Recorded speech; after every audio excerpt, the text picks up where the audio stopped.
Hello, I'm Jill. This is ASL Stew.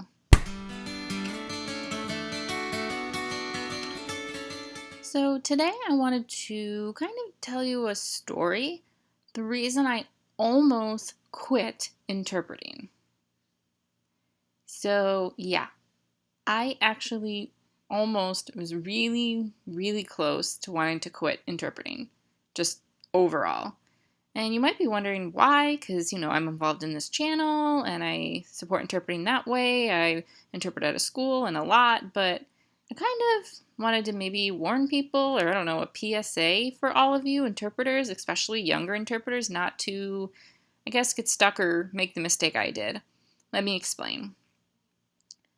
So, let me start with when I graduated from my interpreter training program, my ITP. I was getting close to graduating and I started looking for potential work. And at that time, I was living, 2009. So I think Jen and I were living together at that time. And I was, I guess, like the main breadwinner. Like she was working too, but I needed to have stable work because, we had rent and things like that.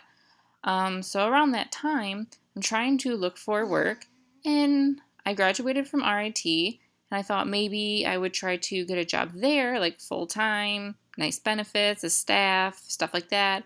However, back then in 2009, they had what's called a hiring freeze, so meaning for a couple years they were not hiring anyone, no interpreters at all. So that option was out. I could freelance and I can do quite a bit of work there, but it's not necessarily stable work. If a student quit working, if a student quit their school, then that means my work's done. But whatever. So it wasn't stable. And then I decided to go ahead and apply for VRS work. Now, I had just graduated, well, I was soon to graduate from my ITP, and most people would say, don't work VRS, it's too hard, it's not a good fit for a recent graduate, but I decided to discuss with a former mentor and some other people that I know to see if they thought that I was ready, and everyone I spoke to said yes, I was. So I went ahead, applied, and I'm not going to say which company, but that's not important. But I applied and I got hired. I started working, so to speak, full-time back then. That company didn't have full-time work with benefits and stuff, but I was pretty much working, I think, 24 or 28 hours a week doing VRS work. And then I had other freelance work on the side, RIT. So then, as I was going along, I would say maybe less than 5 years later, I decided, let me back up. The money is really good for VRS. I'm going to be totally honest. It's really good money. Way better than freelance, better than university staff, K through 12, definitely. And it's easy to get a lot of hours. You can work at a 10-hour day, so it's really easy. Whereas in freelance, it's harder. But anyways, so I was going along and working, and I noticed that I just wasn't as happy like I was before working freelance and doing that. I really enjoyed it, but I just felt like something wasn't right. Maybe I just wasn't a good fit for interpreting. I did feel I had good skill, but I don't know.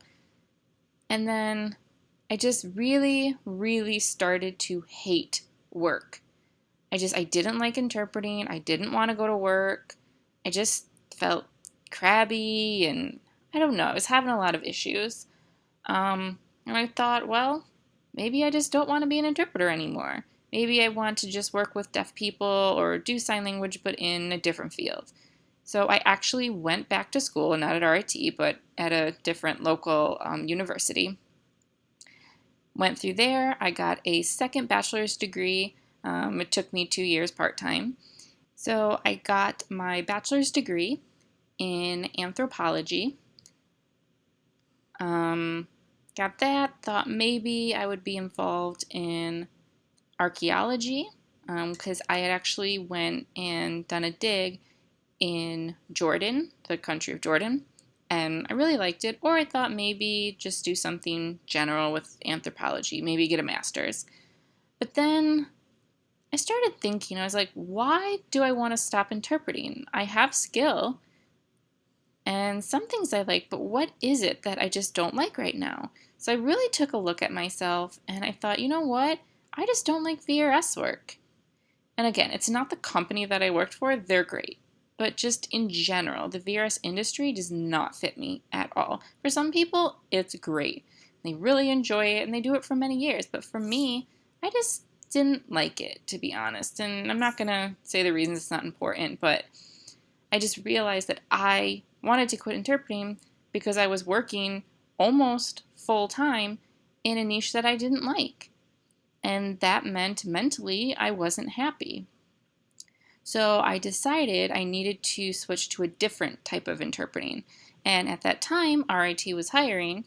And so it took me a few times. I applied multiple times, but finally I was hired. And now, in general, I feel a lot more happy. I mean, obviously, we all have bad days or whatever, but, I just realized that it's not that I don't like interpreting, I just don't like that niche of interpreting.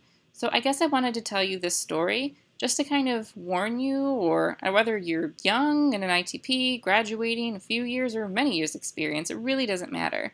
If you're feeling just not satisfied, I don't like interpreting, I'm not happy, first take a step back and think about it. Is it because you don't like your work? Maybe you're in K through 12 and now you feel like, I don't like interpreting anymore.